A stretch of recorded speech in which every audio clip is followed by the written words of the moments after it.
Welcome to 100 Yards of Football. And this is our Legends segment. And I'm your host, Bobby Butler. And tonight, ladies and gentlemen, I got three legends on here with me. The class of 1980 Atlanta Falcons draft choices, right? We got Earl Jones, third round pick out of Norfolk State. We got Kenny Ray Johnson, fifth round draft choice for the Atlanta Falcons in 1980, cornerback. And we got the one, they call him Reggie Supernet Smith, all the way from North Carolina Central. Hey, guys, welcome to the show. Well, thank you. Thank you. And it's good to see your faces. Hey. Hey, this is the old wrecking crew right here. And this is Hey, It really let's is. just start.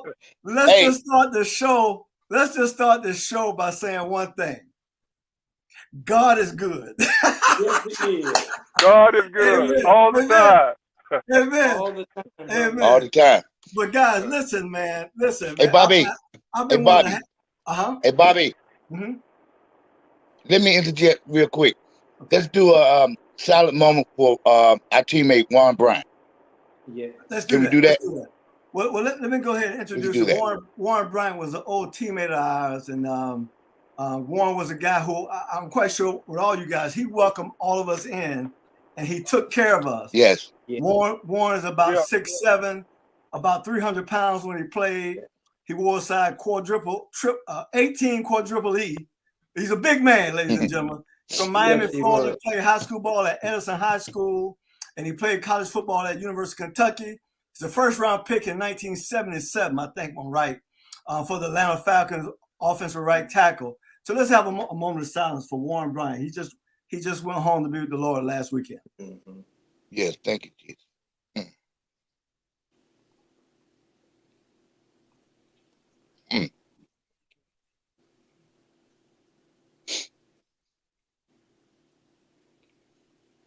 Amen, amen. Amen. Amen. He was our Amen. boy. He was our boy. Amen. That's your man. That's your man. Hey, So listen, Bud, guys. what you said was, hey, Bud. Mm-hmm. One thing Warren was, he was a big man, but he had a big heart. He did. Yeah. Yes, he did. He Yes, had a he did. big heart. He always was willing to do something for you, help you out. Yeah.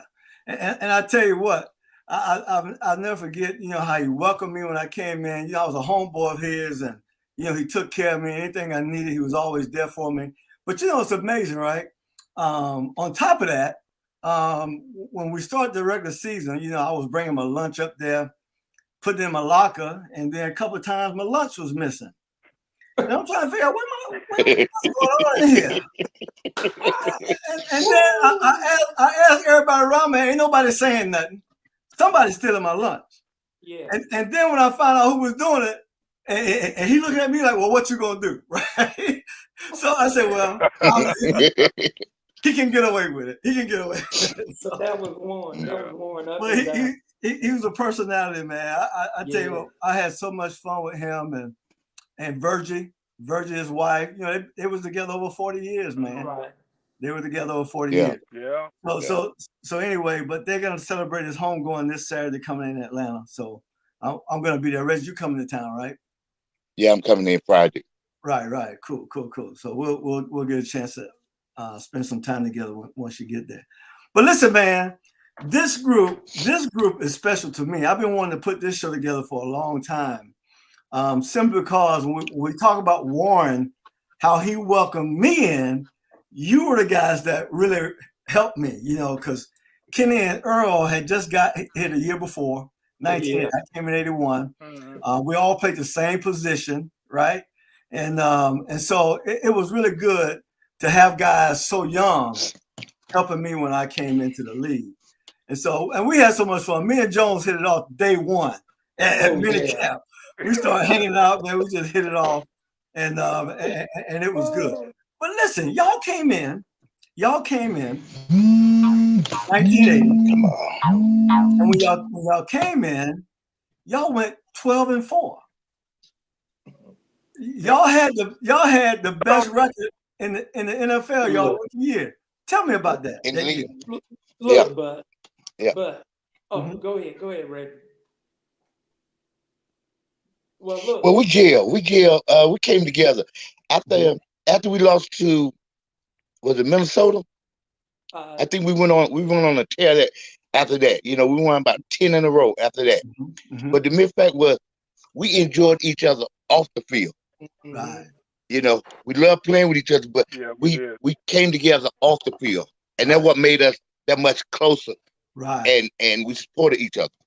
Well, see, that's the key thing with football. Yeah, A lot of people don't understand the brotherhood of what football is about. So you build those relationships on the field, inside the locker room, and we'll do anything for each other, right? We'll do anything for each other. And anytime I think of any one of y'all, I can be anywhere. I think about Kenny, I think about Nat, I think about Jones, and this big smile gonna come on my face. I'm just gonna start laughing, right? Because I'm thinking about all the memories and all the things that we went through together. It was really a great time, man. So go ahead and finish. I want each one of y'all to talk about that 12 and 4 year. Hey, Bud, I just sitting here thinking about when we first got there. Junior Miller.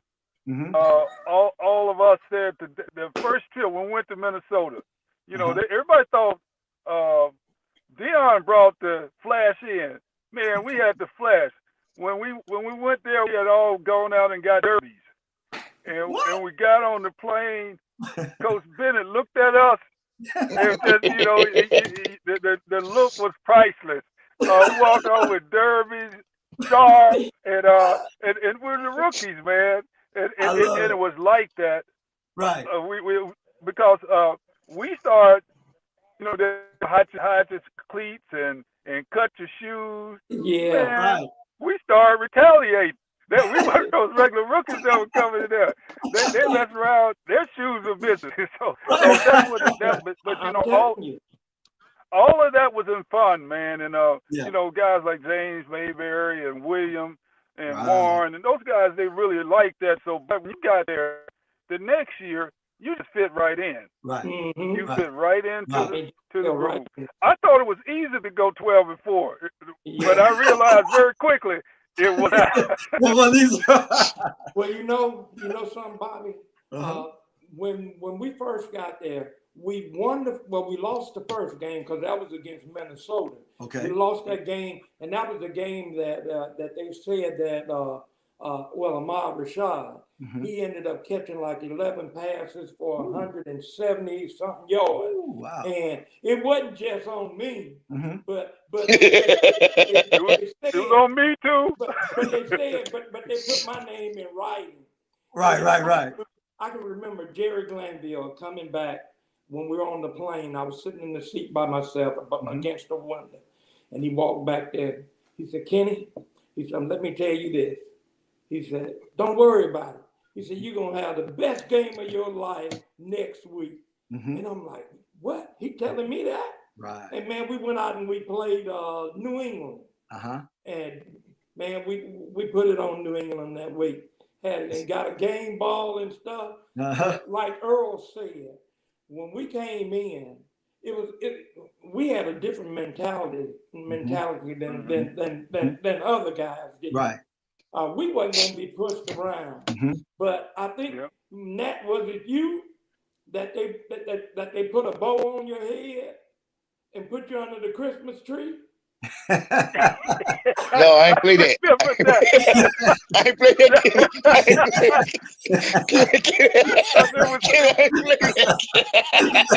I ain't play that, Kenny.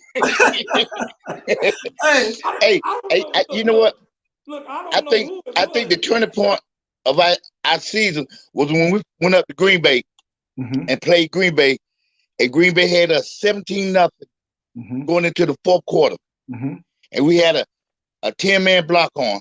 And I ran the ball back to the one, and we beat them 31-17.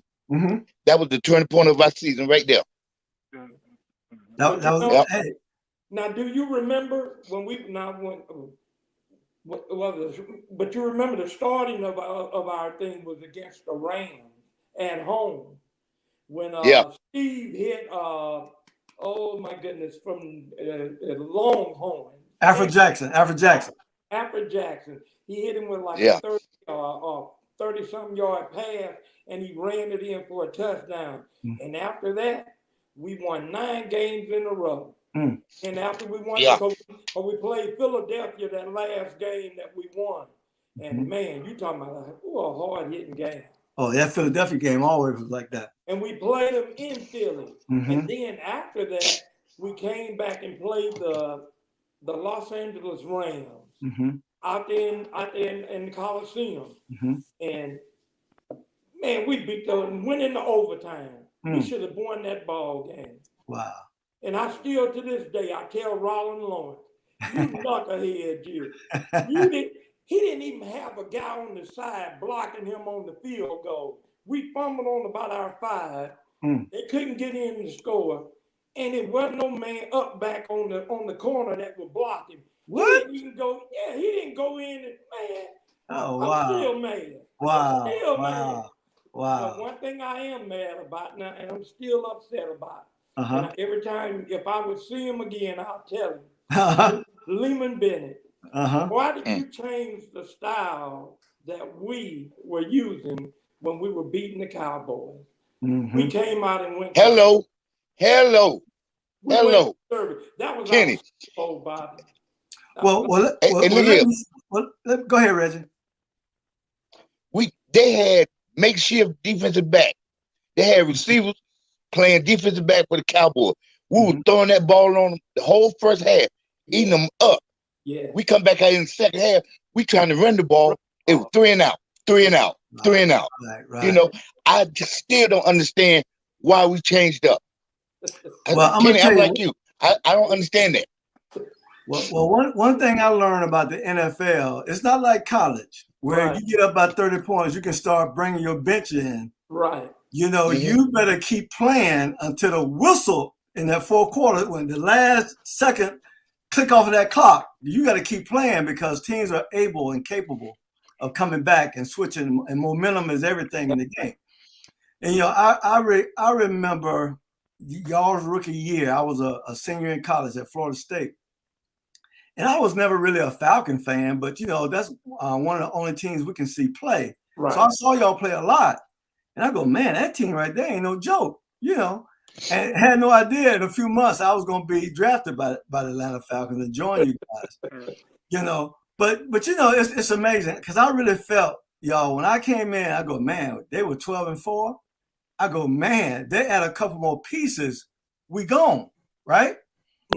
But one of the things I remember we did that was so wrong, because see, a football team is, in my opinion, is not really made up of the stars. Right. It's the chemistry with the whole unit. And so we got rid of guys like Frank Reed. We got rid of guys like Robert Pennywell. Robert Pennywell. We lost nine veterans that following year. We lost 9 good guys that kept that locker room what it was. And you know, and we went 7-9 that year. Exactly. And think about this now. Think about this. Like when my class came in, class of 81 came in, we didn't make a lot of good draft choices in that class. Right. We drafted a second rounder who really didn't make it. I mean, I love him. You know, he was injured. Right. Lyman White. Then we drafted a 3rd round pick from Georgia, a cornerback / safety.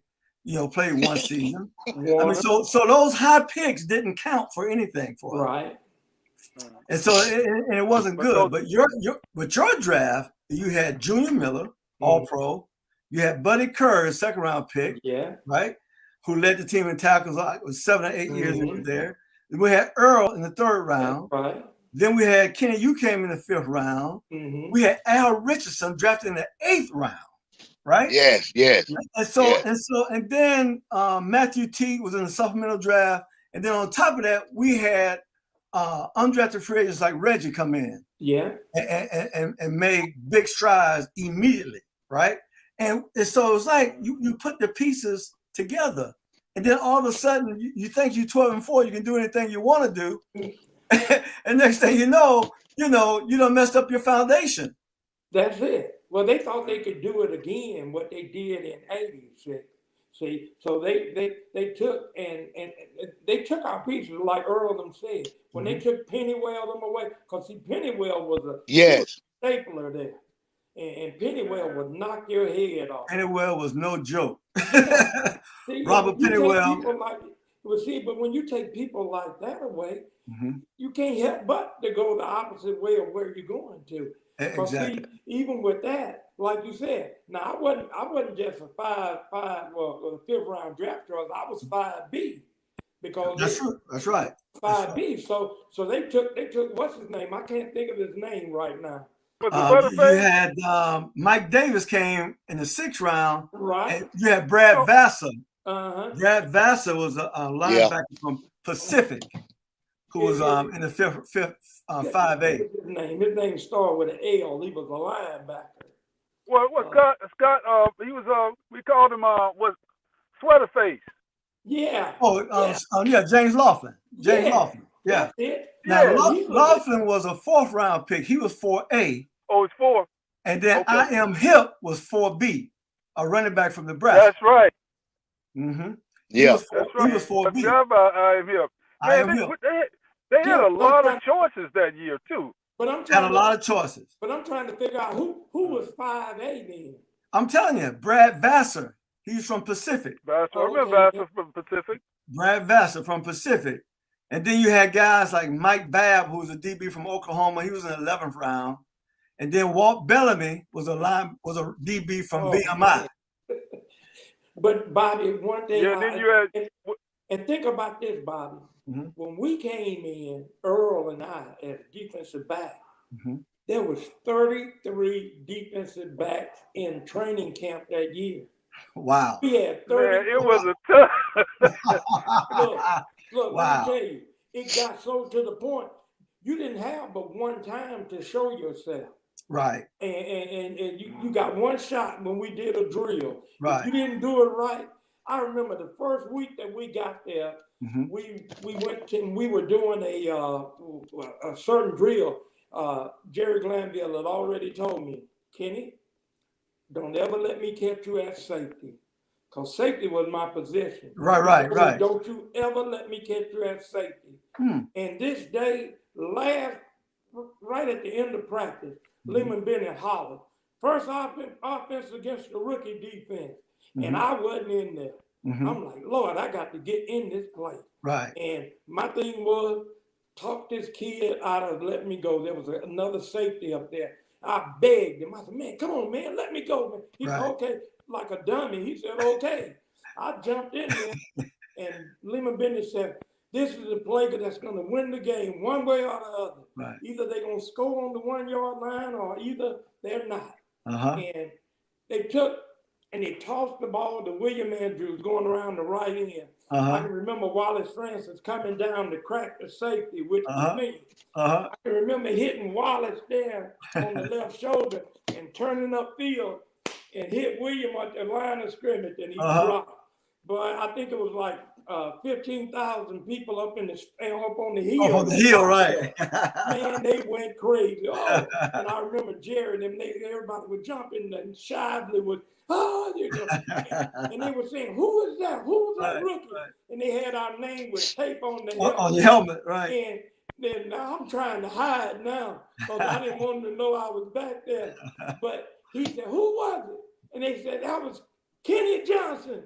And he grabbed me by my face mask and he said, let me tell you. He said, didn't I tell you that you ever get back there? He said, you mean that lineman face?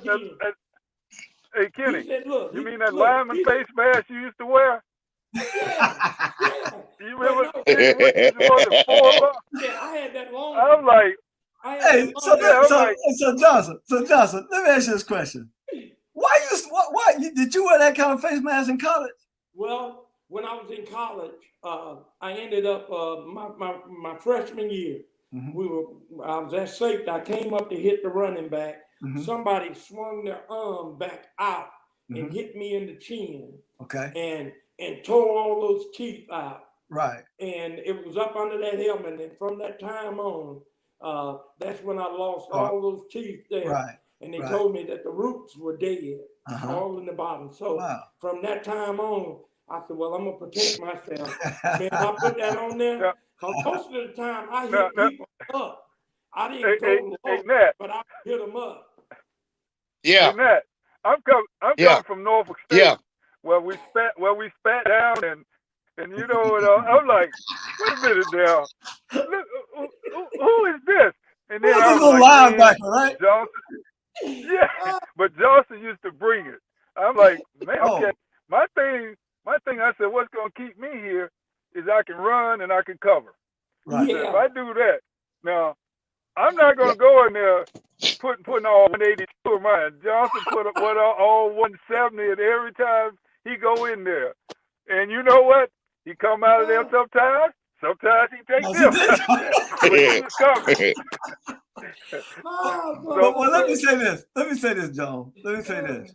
I want to make this clear for everybody who's watching this show, right? When y'all all came in, Earl, you're probably the most prototype size for the position of corner. So you were what, 6'2"? How tall are you? 6'2"? 186. 186? All right. And he had long arms. Yes, sir. Real long arms. And so his son Malin got them same arms. I used to coach him in basketball. And so now Kenny came in and from Mississippi State. Kenny came in, what, 5'10", 5'11"? Well, I said 5'11", but they told me I was 5'10" and a quarter. Right. Okay. 5'10" and a quarter. And how much you weigh your rookie year? 165? No, 160. 160. All right. Now follow this now. Now, Reggie came in. Reggie, how tall are you? Depends on who I'm talking to, Bobby. Hey, all right. Everybody got the ears on. You talking to just us right now. They list me at 5'6", but I was about 5'4" and a half. 5'4" and a half. 5'5" rather. How much did you weigh? 155. 155. Now listen at this, ladies and gentlemen, because see, here's the story for all of us in this room. Is the fact that we were all taught as kids that to play the game, you had to be a big guy. You had to be a strong guy, right? And so, and I can tell us about every one of you that you didn't listen to any of that. You kept playing. You didn't quit because you were not big enough. You know, just like we talked about Warren, it's not how your physical, it's the size of your heart and what you got on the inside of you that can make you a ball player. Yeah. So when I come in, I was surprised to see Kenny because Kenny, at his size, Kenny hit like a linebacker. Am I right? Am I right? Kenny Johnson hit like a linebacker, even though he wore that linebacker, that defensive end face mask. He hit like one, right? And so and you recognize that right up front, the kind of physicality that he brought to the game, right? Right. And then you look at Reggie. Reggie came in. He's a wide receiver / special teams player. Right. We know Nat for returning punts and returning kickoff returns. And he was excellent at that. Amen. But I'm going to tell you right now, Nat ran some of the best routes of anybody we had. Yes, sir. Yeah. You know, I mean, couldn't nobody run a corner route like that, right? And so I look at how the game, how the game has evolved to this day. You would be starting a slot receiver right now in the NFL. Yeah. That's what I was about to say. We didn't use our talent on offense like we supposed to. Yeah. When we was 12-4. That's right. We had a lot of talent out there, and he didn't use it. Our play selection wasn't that well. You know, and the way things are now, hell, I should have been running reverses. I should have been in that slot. Right. I should have been in that slot. That's right. You know, but back then with that mentality, they looked at my side like I couldn't be able to get off the line of scrimmage. Right. Yeah. Right. You know. But I tell you what, I tell you what, Nat, here's the thing back in those days. And I think it's still relevant today with a lot of coaches because they don't know any better, right? A lot of coaches, in my opinion, they coach their system. They don't care what kind of talent they have. They don't care what kind of talent they have. Right. Because as players, what we're looking for, put it this way, the best part of the game is playing the chess game. You know, I'm looking for weak links. I'm looking for matchups. If I can get a guy like you on a linebacker, because think about it. When we came in the league, if a third receiver came in the game, we didn't have no nickel, right, Jones? That's it. No, because they didn't start the nickel until my my third or fourth year. Your third or fourth year. Because remember when we came in the league, when I came in '81, we were the only three corners on the roster. That's it. Yep. We were the only three corners. We didn't have 5, 6 corners on the roster. But think about it, Bobby. I really wasn't a corner. You were a safety. I think I played corner at state maybe one time. Wow. And that wasn't even that was maybe 4 or 5 plays. And other than that, I was a safety. And I told Jerry, I said, Jerry, I said, look, I said, I am a free safety. Right. I said, now if you want a true free safety, I said, I'm your man. I said, look, I said, I'll go get you an interception. I said, because I'll read a quarterback. And Jerry told me, he said, I don't ever want to see you back there. Wow. And you know, I knew why. I knew why, and you all knew why. But so you know, we were taught when we were coming up, keep your mouth shut and go ahead on and do and do what they tell you to do, right? Well, some of us, hey Johnson, some of us kept our mouth shut. I got myself in more trouble, but I got to tell you guys this story. You might remember it. One day we were in practice, and we're playing the team's defense against Bart, and man, Bart would cut you, man, because he could throw the ball. Right. You run 60 yards, you think the ball might not be coming. It's coming. So he could cut you. So we got a chance to go against Bart. That was my game. So I intercepted the ball, and he said, "Stop playing the play, Earl." And I said, "Well, everybody watching film, they see what you're doing. They see what you're doing. And why did I do that?" So I got the interception. I get in the locker room, and I got my head down, and all of a sudden someone said, "Look up." I look up, there's Warren, and I said, "Oh no, do it." Said, "You know, you can't talk to our quarterback like that." I said, "Look, man, I'll talk to anybody like I want to, Blake, you know." So he said, "That ain't right." And then I looked, and there was Warren standing next to him. Then I looked to the left, there was Don Smith. Then Wilson from Wiener walked up. I said, let me try to run. Man, I jumped up. They slammed me on the floor. They take me up, put me in a cold shower. And you know how Tate gets in the cold shower. He draws up. They wouldn't let Johnson come cut me. I was in there about 20 minutes. Oh my God, that's crazy. Football. So those were, you know, we just, and then guess what? Next time I was out there, I was still talking, but nobody could talk more than Johnson. Right. Nobody could talk more than Johnson. Hey, listen, Kenny Johnson was a true old school football player. Well, you know, always talking. And see, the thing about a lot of people don't understand about playing in the secondary. You know, we're truly at a disadvantage all the time, right? Yeah. We have no idea where the offensive player is going. Now you can study film and get tendencies and all that. And not only do we not know what they're doing, we got to run backwards, which is not natural. That's why we practice that all the time. And then kind of react to your movements. Hopefully we can get in there and make a play, right? Yeah. So that's why you always want to have your better athletes, you know, if they're not really good with the ball, playing on defense, because we can react and make plays. But I always believe that the extra things was a part of the psychology of the game. So Dion always say, if you dress good, if you look good, feel good, you play good. Right? Hello. And so we were like that as well. Yeah. You know, Jones came from the HBCU, or you too, Reggie. Jones was the first person I knew to spat up. See, we couldn't do that at Florida State. Yeah. You couldn't spat nothing at Florida State. So when I came in the locker room in 1980, Jones come out there looking pretty. I go, "Oh, hey, bro, what you doing? How you do that? How you get them shoes looking like that?" So I started spatting up, right? I didn't know what spatting was. I didn't know what it was. But, you know, the boys at FAM was doing it. I see them like, man, why are they so different? You know? And so Earl taught me how to spat up. And so That was the difference, though, the psychology of the game. And so for somebody like Johnson, who had a lot of energy, and I'm still trying to figure out where he got it from, a guy who had Reggie ran all day long. All day long. Hey, listen. I got to say this, Johnson. Hold on before you say it. I got to say this.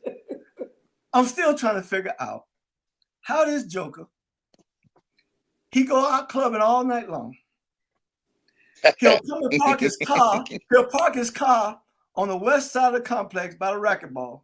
Oh my goodness. In his Saturday Night Fever suit. Oh man, don't say and the thing was, before we walked in, Johnson be in the car asleep. We're not gonna car. All right, Johnson, time to go. And you know he tired. He been out all night long. And put that uniform on, get out there and outrun everybody. I'm going, look at this. Everybody. Look, where he get all that from? I will admit to being a clubber. Look, when you all was asleep, I would be, yeah. I mean, I truly did. So I mean, I can't lie about that. Mm-hmm. But once I hit the field, it was like, oh man, that's how much I love the game. See, I mean, when I hit the field, it was about playing football. And it was about having fun. Oh, absolutely. Oh, see, when I grew up with guys that they were willing to put it all down. And I tell people often that I wasn't near about the best player that ever came out of Morris Point High School. Mm-hmm. Mm-hmm. Man, we had some guys that came out. Because, see, we had, like I said, that went to Mississippi State in 1 year. They signed seven players to Mississippi State in 1975. Okay. They signed 7 at one time. They told me, look, if you go ahead on and get through with your 2 credits, you can come along with them. I told them, no, I'm staying in school. I want to play 1 more year of high school. But, man, I'm telling you, and then after that, man, it was like Mississippi State had a pipeline to our high school because I think three went my year.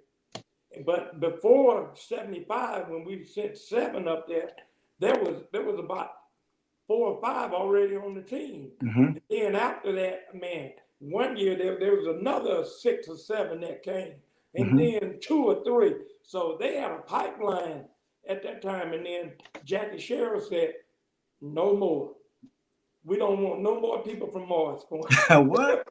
I'm telling you, he shut it down. Wow.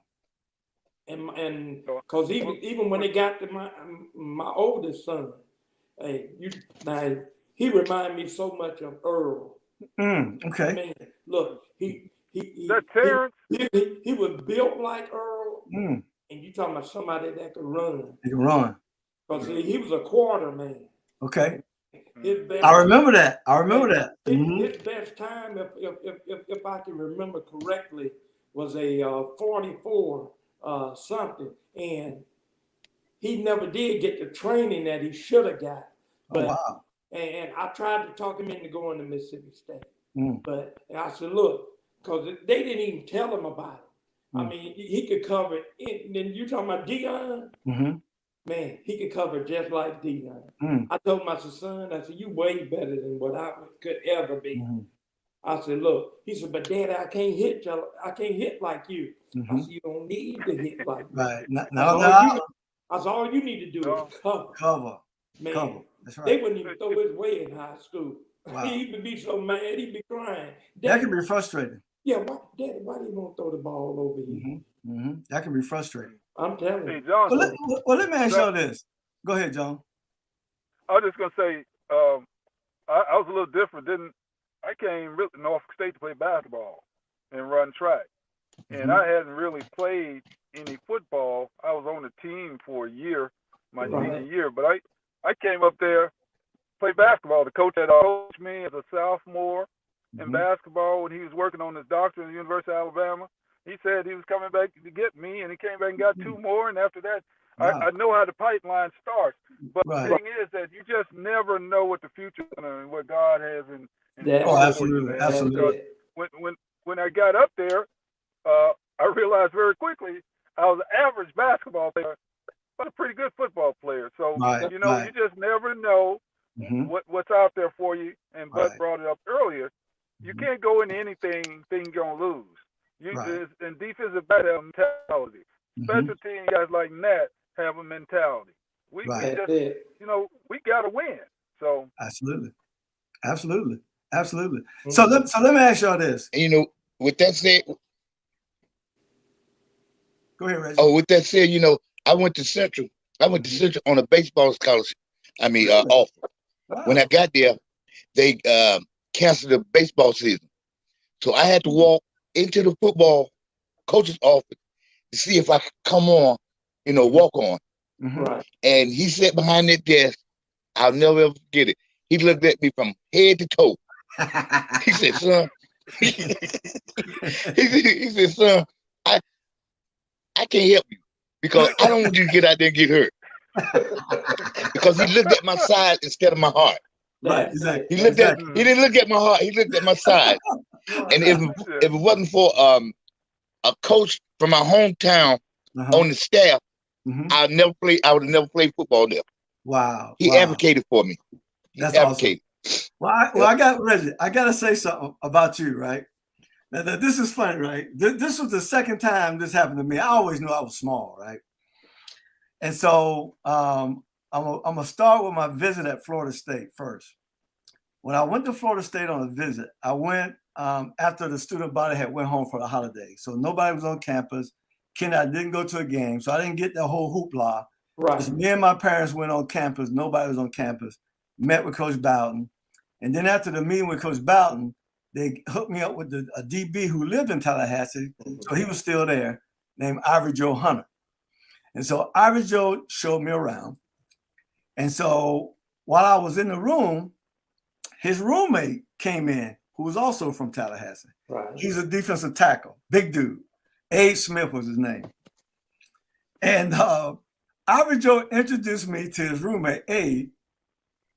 And he said, well, this is one of our recruits that's looking to come here.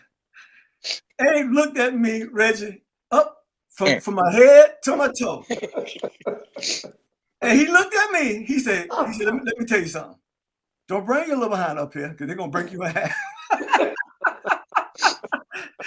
And so I didn't say anything to him, but in my heart, I was saying, okay, I'm going to show you. All right. Because I knew I was going there. And so I fast forward. That's my first trip to Tallahassee on campus. Then the day I got drafted by the Falcons, they flew me up there that same day, right? Right. The draft was in the morning. When I got drafted, it was in the morning, but I was in Atlanta by 1:00. And they had this whole press conference. They did this whole deal. So after all that happened, I was up there in the, we used to have a restaurant and bar up there, up at the hotel. Right. And I'm sitting there with Horace, right? Yeah. I'm sitting there with Horace having a drink. And Nat comes in the door. And Horace said, Nat, this is our first round draft choice right there. And Nat did the same thing. He looked me up and down. He said, boy, they're going to take you to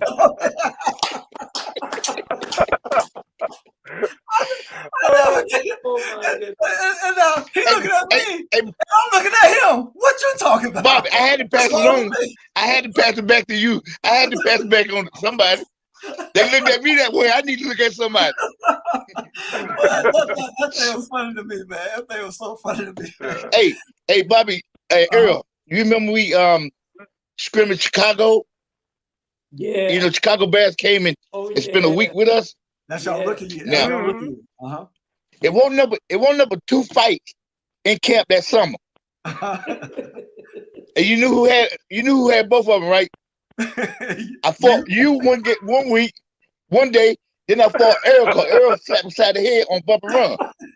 I stopped in the middle of the route. I said, blank that. Let's do it again. Let's run that play again. I came off the line of scrimmage. I wasn't even trying to run no pass route. Yep.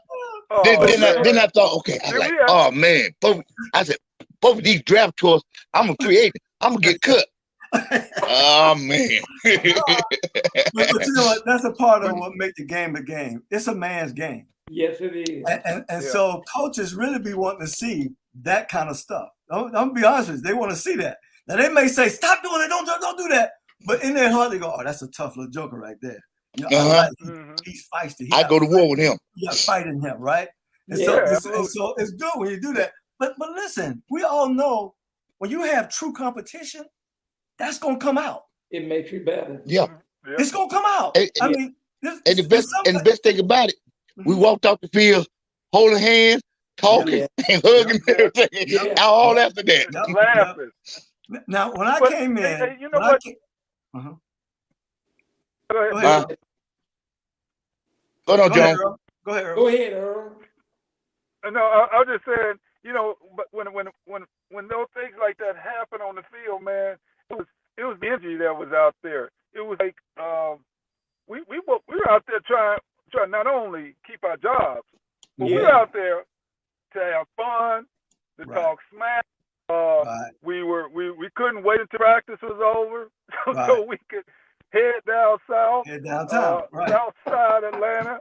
You know, it's just that whole. It was an experience for me. And Atlanta's a much bigger city than it was back then, and people knew the Falcons. They knew us, and they welcomed us when we would go to restaurants. And it was a celebrity type feeling. It was like you're at home. You know, and that was different. That's different. I go around a lot of places now. It's a difference in celebritism that they see right now, and the celebrities that they see. It's different because we were welcome there. We were the Falcons, and hey, what do you want, man? Come on over here. Here's a great seat. Let me introduce you to this person. It was just good. It was a good time. So all that came from working hard in practice, playing hard when practice was over, coming back out there, go back to work again. Absolutely. Well, Earl, now think about it. Our very first year, the first time that they gave us a break from our 2-a-day practice, I had just bought me a 200 SX Datsun with red interior.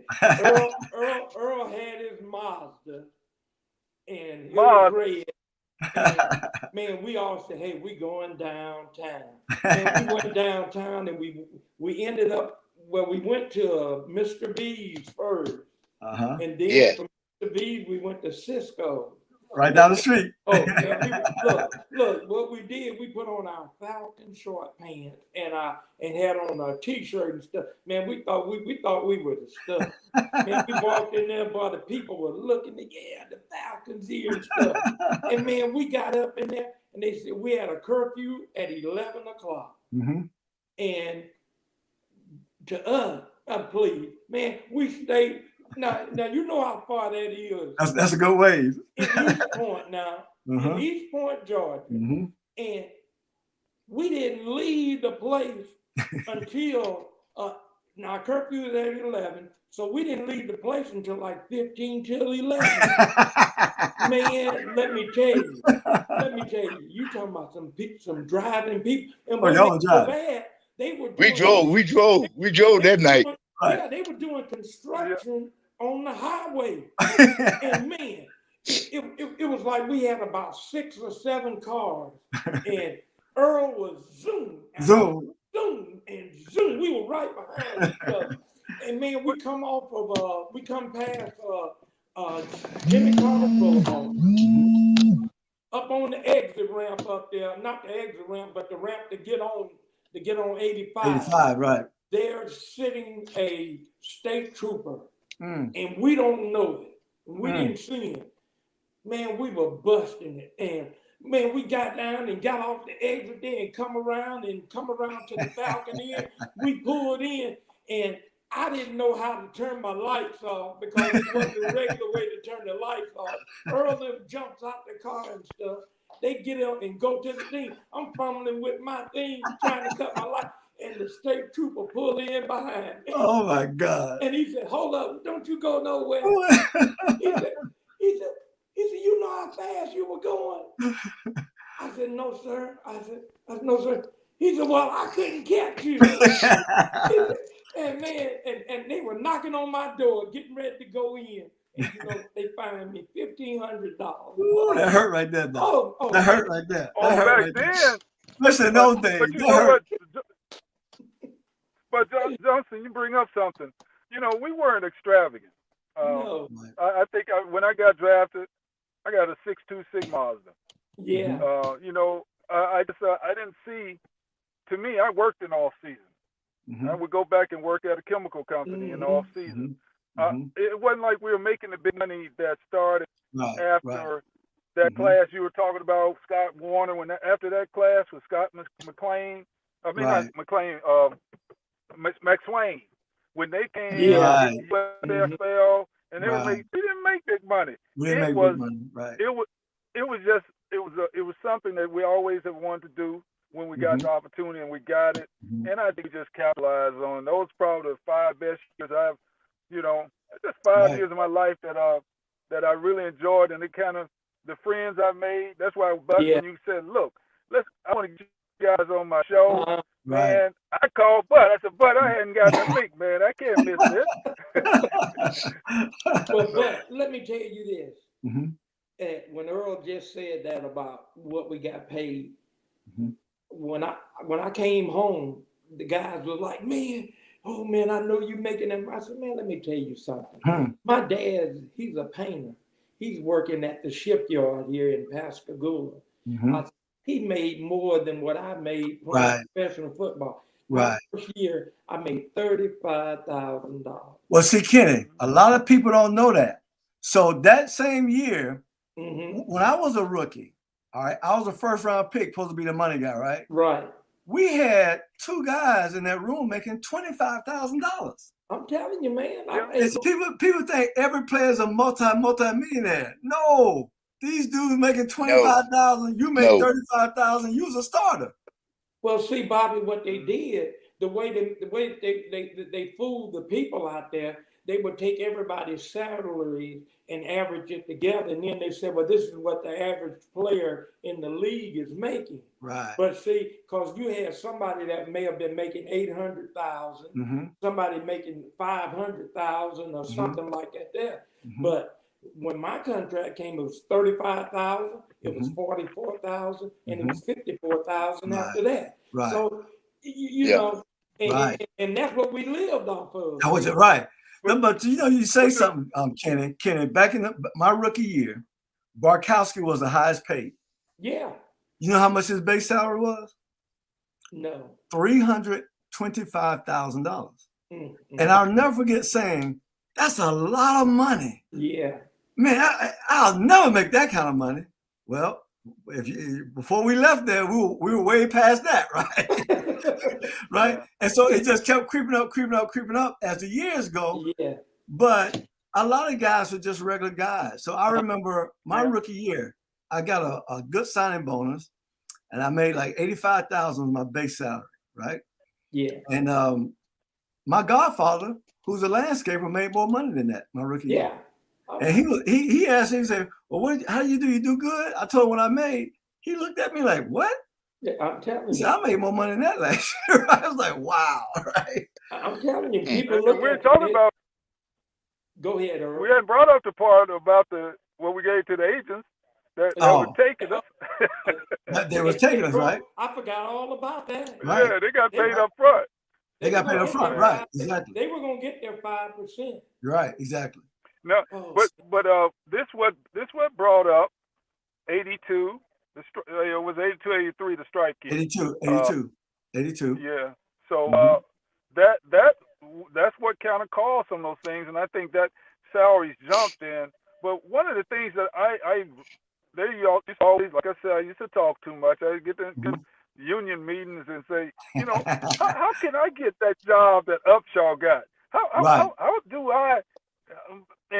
But then I had to learn what a union was, and especially my business, what I'm in media, start to understand that really wasn't that difference from the union in the league. I mean, they're subsidized by the league, they're being paid by the league. So why wouldn't they do things in favor of the league?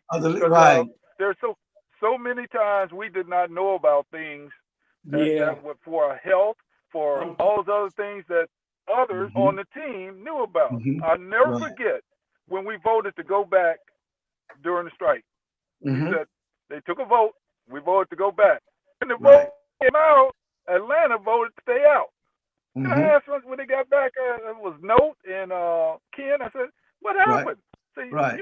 We voted to go back. Well, we got there. We had to make the decision. I said, okay, I get it. I totally get it.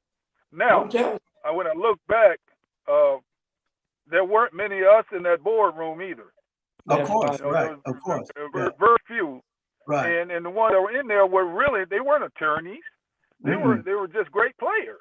You know? Right, exactly. They really didn't understand. So I just see how business was done back then, and that's one of the reasons why we made the money we made. But you know what? No doubt. I would do it again. Hey, listen. I would do it again. And if I know I can go back, do it all over again, knowing everything I know, from the injuries to the amount of money, and had to do it the same way, I'd do it all over again. I do it all over again. And to play with each other. And play with each other again. So listen, real quick. All right, so I'm gonna ask each one of you guys this question, and I want y'all to answer. I'm gonna start with Reggie first. Reggie, what was the best game you played as a pro for the Falcons, and what did you do in that game? The Green Bay Packer game, when we was down 17-0, came back and beat them 31-0. I received the Anheuser-Busch Player of the Week. Okay. Play the game for that game against Green Bay. Now that game and Bobby, I go on YouTube and relive it. I watch it on YouTube. Absolutely. You remember I told you the games on YouTube? Right. That game right there was my rookie year, and we were down 17-3 or 17-0. Yeah. With 8 minutes left in the game, and won the game 31-17. Yeah. And it started by that punt return you ran. And I'm gonna tell you something. Ken and Earl, I'll never forget it. We had an all-out block for the punt. Just like you said, we rushed 10, right? We had to go for it because we were so far behind. And when they kicked that ball to Reggie, I saw about 7, 8 guys in Green Bay out there, and Reggie by himself. And I go, oh Lord, they're finna kill my boy. Reggie caught that ball. Next thing you know, he came out of that curtain. I was coming to the goal line. I said, come on, boy, let's go. And that play was a catalyst. That play started. We got that score after you was short that 1 yard. Williams scored the touchdown? Yeah, Andrew scored, Williams scored a touchdown. And next thing you know, we kicked the ball off to them again. And they passed the ball. And I think Buddy hit somebody, and Joel picked up the fumble. I ain't never seen a dude run as fast like Joel ran that day. Yeah. You remember that, Kenny? Joel took that ball, was gone. And next thing you know, I think a pass to Alfred Jenkins or something. Next thing you know, we up 31-17 with 8 minutes after the game. That was a great game. Kenny Johnson, what was your best game? And we probably ain't gonna agree, but tell me what's your best game. Well, I mean, I had a few good games, but there's two that stands out. Okay. When the Green Bay Packer game in '83, I think. Yeah, that's the game. That's the game. Intercepted the 2 passes for touchdown. And they look like the same play. It looked like we were doing a repeat of the same play. I was like, we just did this. Well, you know, when that happened, I can see it like it. And my kids always say, Daddy, how do you remember all these games that you played in and stuff? I said, it's just there.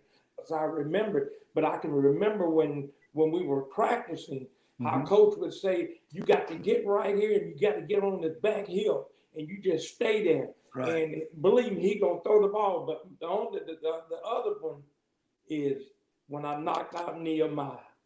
You had to say that game. Yeah, that was man, bruh. You knocked yourself.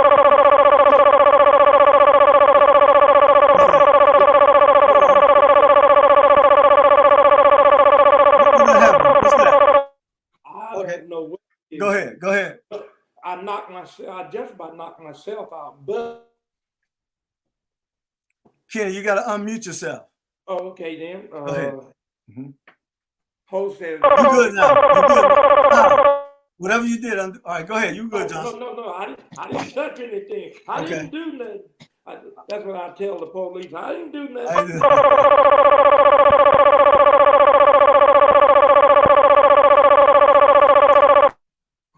All right. Okay. All right. So here we go. So go ahead and talk about that Nehemiah hit. Okay, well, with that Nehemiah here, you remember what Coach told us? We're gonna play.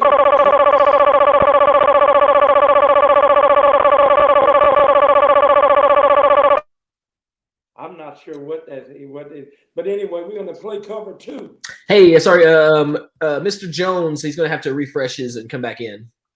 Earl, he said you gotta refresh and come back in. Yeah, I have his problem with your audio. Earl, you heard him?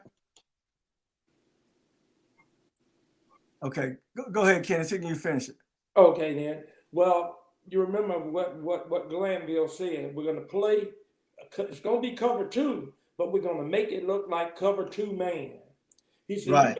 Turn your back to Montana. He said that's the only way you're gonna make him believe that you're playing man coverage on him. And what they were trying to do, they were trying to get Nehemiah on a linebacker. You know he's a world-class sprinter and stuff. Right. And they flexed him out a little bit from the line there.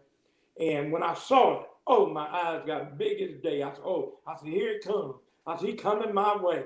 Because Glanville said, look, if he's away from you, he's coming to you. He's coming to you, right. I remember hitting the guy and turning my back to him and gave him all my back. He said, and he told him, you got a quick headed after that. Uh-huh. I snapped that head around and I said,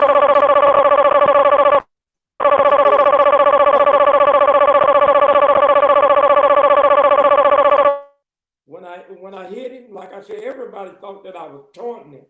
Right. They thought I was taunting him, but no, I nearly knocked my own self out because there was no way on God green or if I would let a ball lay on that ground there. Right, without picking it up.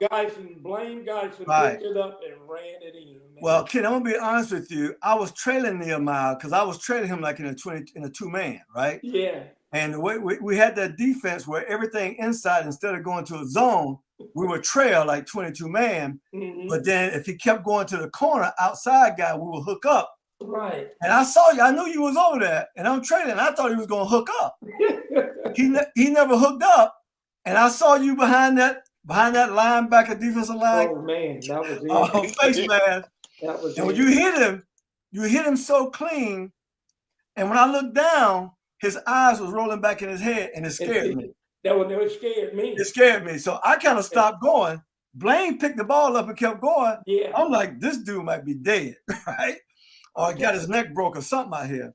But yeah, that was a great play. That's one of the best plays in NFL history right there. And you know something now, Bobby? Every time they put it on YouTube, I don't know if it's him or whoever it is, they take it down. Oh, really? I'm telling you. Wow. Hey, look, they will not leave it up there. They don't want people. I don't know if it's.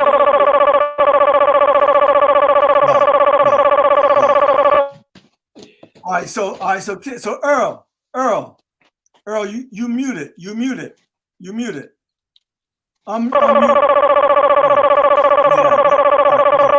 got it. All right. So. Well, listen, we all played the game at a high level. Earl was a madman on special teams as well. Yeah. You know, he was a corner. He also, when we started playing nickel package, Earl was the slot guy. Yeah. Those long arms.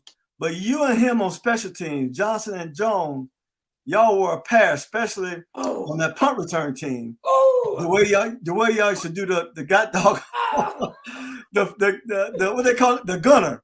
The way y'all used to treat the gunner out wide, you and Jones. Hey, listen, it wasn't funny. It wasn't funny, man. It was no joke the way y'all treated it. Look, they talk about my boy Ronnie a lot and stuff. He's a great player and stuff. No. But we beat him like he stole something. His rookie season, right? Remember they put him out as a gunner on our side, right? And I told Earl and I, we said, we gonna get him. You're gonna get him. We gonna get him. And Earl and I, cause we didn't think nothing of it, and we were talking to each other. We said, okay. I said, Earl, I'm gonna make him split me. And no, I said, Earl, you make him split. You split him. With his left leg in between your leg, that's gonna make him go outside. Outside, right? So if that make him go outside, I said, you bang him and bang him and bang him until I can get back around and come and snap off at him. And when I would hit him, Earl would peel off and come back around. In that game we played them out in San Francisco, he got 5 yards down the field. And we beat him so bad that game, man. And I think about that. I said, look, and do you remember when we played the Giants at home? Ooh, do I? That guy cut me on the neck with his fingernail. Gray. He wore number 83. Yep, right. And he sliced my neck with his finger. We beat him so bad over on this sideline. His own player said, y'all have mercy on him. Hey, Joe, we talking about you and Johnson on the gunner. Oh, on the gunner, man, we used to rough off a gunner. Man, sometimes y'all had guys on the bench, under the bench, and killing them, just got them on the ground, man. Y'all used to kill people on that thing, man. I used to love it. We have changed the rule. Yes, y'all did. Yes, y'all did. No We doubt have about changed it. the rule. No doubt about it. Let me tell you, Bobby. We would get him on the sideline, and the coaches would be, the ref was like, please let him go. Let him go. I said, Jones, don't let him go, Jones. I said, hit him, Jones, and get him again. There's nobody better at doing that than y'all two together. I've never seen nobody do it like y'all did. Well, listen, guys, that's our time tonight, man. We can sit and talk all night. Okay. We love each other, man. We got this brotherhood that's just unbelievable. I'm so thankful. Hey, I never had brothers at home, blood brothers, right? Yeah. But man, I got a lot of brothers from this game has given me a lot of brothers to love and to cherish, man. And so I want to thank you guys for who you are. Thank you for the relationship that we've had over the years. Yeah. Just like I say, I can be anywhere and think about any one of y'all and just start grinning and laughing, And Reggie, I look forward to seeing you this weekend, man, coming up in Atlanta as we celebrate Warren's homecoming. And Jones, you're not gonna be able to come? No, I'm going to LA to visit my grandkids. Okay. You're going to that Southern Cal. You going out to that Trojan land. Yeah, I know where you're going. I know where you're going. Man. I know where you're going. So listen. Now look. Hold on one moment, Bobby. Before y'all go, how many grandkids do you all have? I have 2. I have 4. I have 1. Reggie got 1 and Earl got 4. How many you got, Kenny? Oh, baby, man, I got 12. Baby kids, they don't die, they multiply. They